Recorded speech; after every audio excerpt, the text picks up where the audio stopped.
Video viral করার জন্য কিছু স্টেপ আমরা ফলো করতে পারি, যেটার কারণে ভিডিও খুব সহজেই একাধিক মানুষের কাছে পৌঁছাবে এবং ফেসবুক, টিকটক, ইনস্টাগ্রাম অ্যালগোরিদম সেটাকে ভাইরাল করবে বা নিজে থেকে বুস্ট করে দেবে।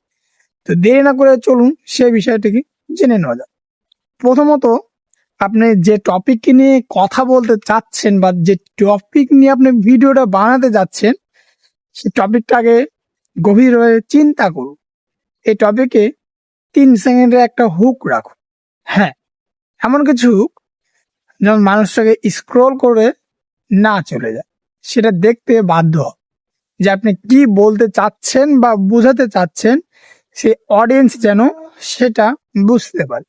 এবং দ্বিতীয় ধাপে আসে ভিডিও এডিটিং।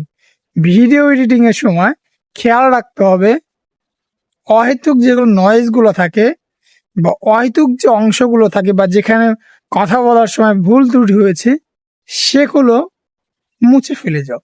এবং 3 নম্বর জিনিস যেগুলো আছে, আপলোড দেওয়ার সঠিক কিছু নিয়ম নীতি মেনে ভিডিও আপলোড দিতে হবে।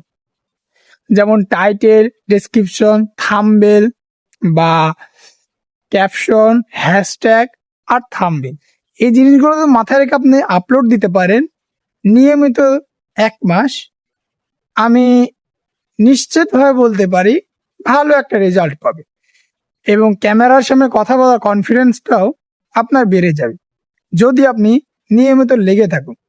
100-200 ভিউ আসবে প্রথম, তবে নিয়মিত লেগে থাকলে ভিউজটা বাড়বে, সাবস্ক্রাইবার বাড়বে, ফলোয়ার বাড়বে।